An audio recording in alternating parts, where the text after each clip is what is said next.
All right, y'all, what's going on? Welcome back. Welcome back. It's Combo Breaker 99. Back with another WMMA chat video. Another one of these short ones where I'm just going to drop some thoughts and some news on y'all. Some quick little topics I want to run through and just, kind of run through them and just kind of give y'all some updates like I usually do. So, yeah, man, let's go ahead and get into it. Yeah, so the other day I was looking on Reddit. I was following some WMMA topics there, and I was checking out the interview with Angela Hill, her recent interview. I think it was on like Sirius XM, but somebody had posted up the clip for it. And I was just, listening to what she was talking about as far as, the fight and, just her overall performance, just feeling confident, but in some ways not feeling as confident.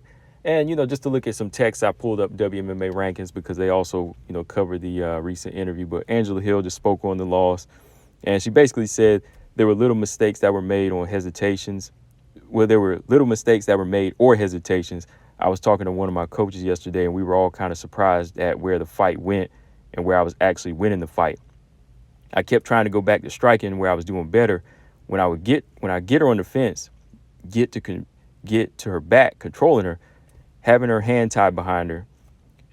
She thought, should I go to the ground? No, that's not the game plan. And the corner was saying the same thing. I just kept flashing to those moments where if I was a little more flexible, if I would just believe in myself a little more on the ground, just a little more tactical on the feet, then the fight would have been completely different. All right, so it's kind of one of those situations where if you would have, you could have this and that, right? And that's what it was when I saw it, like those hesitations. That's why I say, like, some of us that be online, we don't just be bashing fighters. Some of us are actually taking the time to look at what these fighters are doing. And that's what I'm saying. When you see somebody like Angela Hill fight over and over and over, and you cover her on the channel over and over and over, we're not just like criticizing, saying you're a trash fighter or anything like that. No, we're actually seeing the same thing the coaches are, right? Because we're watching fights. As fight fans that are really hardcore fans, we're going to say, what's wrong? Why are you not pulling the trigger? Why are you not committed to your footwork? Why are you not committed to your stand-up, right? So we're not making this up saying, oh, we can do better. No, we know that you can do better, right? Because we seen Angela Hill fight this type of fight before, and if she wants to get better, she should be saying, okay, well, I shouldn't do this. I shouldn't do that. And like she said, she needs to maybe have a little bit more confidence in her fights. Yeah, right. That's what it is. So it's just like she said in this fight, like Angela Hill maybe shouldn't have hesitated. She should have been more tactical on the feet and just avoided the ground fight, tried to avoid even like the clinch fighting and just keep this thing standing at a range. She's got 5 rounds to work. So just use her stand-up game and use her footwork and use her experience. And that's what it was like for me when I was watching this fight. I was like, why is she standing in the pocket with Mackenzie Dern? Mackenzie Dern may not be the best striker, but like I always say, if you give her a chin, she will tag it. If you stay in the pocket, the girl can't hit you. So why not take a page out of what Jan Janan did and Marina Rodriguez, or what you can do, right? So now when you go back to the drawing board, you go back and reflect, you're just going to be saying, oh, well, we should have done this. We should have done that, right? There should have been moments where we did this. And that's what we're just saying, even online when people are talking about fighters. And this ain't to her directly, but just people that say, people on YouTube or, other fans that are just watching, when they make critiques, like other channels will make critiques, people say they don't know what they're talking about. For example, even like shout out to WMMA Addict, when he's talking about a fighter, people think he's bashing the fighter. But no, like he's actually making little critiques about their performance that maybe something I see or somebody else will see, right? It's not like we're just saying the fighter is trash. No, we're just saying after watching them over and over and over again, we know what they need to do at this point. It's just like being in the corner. That's why I always say corner talk over here, because I'm watching the fighter and I'm like, yo, this is what this person needs to do. But it's like they never catch on and they won't do it. So hopefully moving forward, Angela Hill, she learns from this and she, really starts to commit to what she can do and, is a little bit more confident there. And I think the only way she's going to do that is fight down again and fight one of these other hungry fighters like Carolina, who really wants to get back into that top 15 spot, So, yeah, it's just about stepping out of the box for Angela Hill. So, yeah, just let me know, guys, what y'all think about that. Amanda Lemos. Let's talk about Amanda Lemos a little bit. Amanda Lemos is talking big game, and she's thinking just like I'm thinking, and I know like some of y'all are thinking that this fight ain't going the distance between her and Weili. Y'all know this fight is coming. She said, hey, I'm coming to put on a show. And, I'm going to go in there and look for the finish. She said, Weili likes to finish fights. I like to finish fights. We're going to set this octagon on fire. So this is what she said in the recent article here. This was WMMA rankings as well. Acknowledging Weili's explosive style, Lemos expressed her eagerness to engage in a battle that will set the octagon ablaze. So she said she likes to finish fights just like myself, so we'll set the octagon on fire. I'll get in there to win. We have a solid strategy, and I'm certain I'll leave the cage with the belt. Weili's very dangerous, so I must remain alert to all of her movements. Her explosiveness is something we're actively studying and training. It's going to be an incredibly tough fight, but we'll give it our all. She wants her belt, and I want that belt for myself, so there's no way it'll be left in the hands of the judges. I'm honing my abilities in every aspect. I feel myself evolving with each training session. I have an incredible jiu-jitsu coach who has introduced me to new tricks that I can't wait to implement. While I can't predict the outcome, I guarantee it won't go the distance. It will either end in a knockout or submission. That's what I'm relentlessly pursuing on August 19th. That's what I'm talking about, man. That's what I'm talking about. That's the type of energy I want to hear from Amanda Lemos. They're working on the ground. They're working on the feet.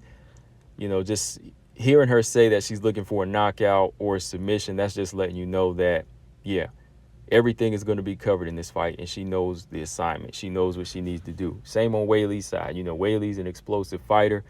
Her physical strength, her athleticism, her wrestling, even her offense when it comes down to her hands are very, very, very sharp.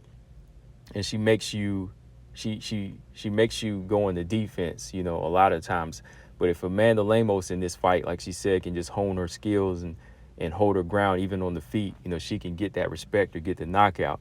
And even on the ground, man, like I said, Amanda Lemos, the jiu-jitsu is underrated. I'm starting to really believe in that even more and more, that if Weili gets reckless on the ground and tries to wrestle this girl and, try to overpower her like she did Carla, she might get put in that position. Now, I know in the past, you looked at some of the fights, Michelle Waterson, Angela Hill, they kind of got Lemos down. But with this jiu-jitsu coach that she's working with, they're going to be working off the back, and they're going to be looking for those moments where they can get that arm or that neck.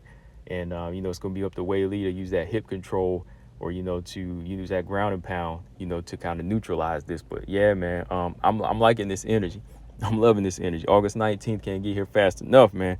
But let me know what y'all think.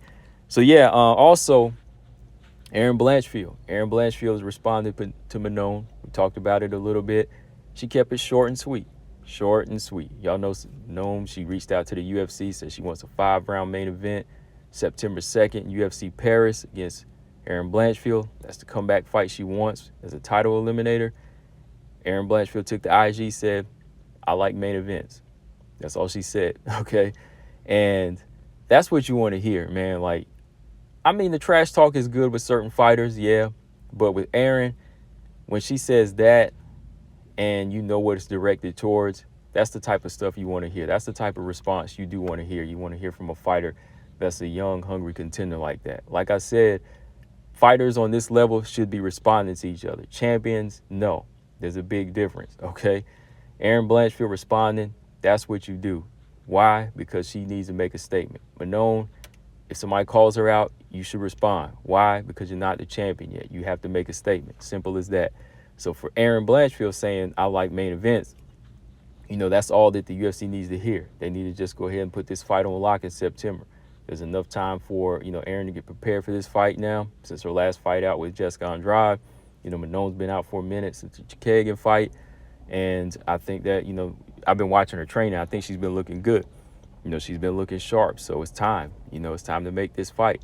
But, yeah, I was just reading it right now, and she said, I like main events. I was like, yeah, man, like, this is the experience that these two fighters been asking for. They want the 5-round main event. Go ahead and give it to them. Let's go ahead and get this thing underway, right? But let me know what y'all think. All right, so also, shout out to my man BJ from No Filter MMA. I'm going to do a video about this when it's confirmed, just to let y'all know. But if y'all don't catch it in this video, but O'Neill and Viviano Ruho seem to be on a collision course. Both of these fighters have talked about their next upcoming fight. They didn't give names. They just said that they're both locked in and they have fights booked. without mentioning each other, right? But like I said, 2-2, I think we can say that these two are going to fight. So my thoughts on this, I think it's a good fight. I think Casey O'Neill, after that fight against Jennifer Maia, she needs a fighter like this to really test her on the feet again, but that doesn't have that same type of cardio and that type of IQ like Jennifer Maia. She has to work on her head movement, work on her timing, and just kind of work on her patience. She needs to kind of slow it down a little bit and not run into a lot of punches. She's going to have to work on her wrestling in this type of fight, kind of pace herself, work behind her long jab. Viviana Ruho, in the past, she's shown promise. She's shown a lot of promise, but she depends on too many things like Andrade, the power and the speed.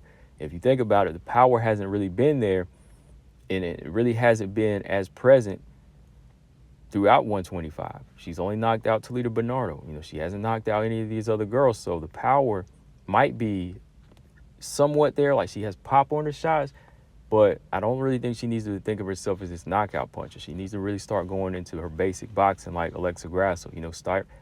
Start fighting behind a smarter jab and not just a quick, swift jab, because when she depends on that speed too much, she starts to gas. She kind of holds her breath a little bit, and next thing you know, by the second round, she's getting tired. So she needs to be more of a economically smarter striker in there, not fighting at these crazy paces. So we'll see with this fight. I kind of lean toward Casey O'Neill because of the relentless pressure that she has, but we'll see, man. Viviana Ruho, there's no reason for her to lose this fight, but we've seen it in the past where she'll come up short. Like I said, I think Lauren Murphy would have actually been a tougher test for Casey O'Neill, because Lauren actually, beat a lot of girls. She beat a lot of girls before she got to the champion. And I think, Lauren would have been more of a well-rounded test, but hey, as Viviana Ruho falls, she's going to have to meet in the middle against Casey O'Neill. But, guys, let me know what y'all think in the comment section. Also, I'll probably be back with another one. I was going to cover the Dana White's Contender Series lineup, but right now there's a few fights that are secure, but some of the opponents in the WMMA categories don't have opponents lined up. There's a few bantamweights and flyweights that are coming in and are undefeated. So I'll probably jump back on and talk about that. But trying to keep this one shorter. But I know Isis Verbeek versus Josephine Knudsen is going to be on this Contender Series, and I'm looking forward to that one. So that's definitely a fight to look out for. You got an undefeated Josephine Knudsen and a 4-1 Isis Verbeek. And these two fighters, they bring it. That fight's going to be crazy on the feet. But, yeah, we'll talk about that more, guys, when I get a live stream going or a podcast going. Let me know in the comment section what y'all think about some of these things going on. Angela Hill, does she still have time to improve? Amanda Lemos, do you think she can knock out or submit Weili? What's up? Mannoah and Aaron, will it happen? Or Ruho Casey, who you got? Combo Breaker 99. I'm out. Subscribe. Peace.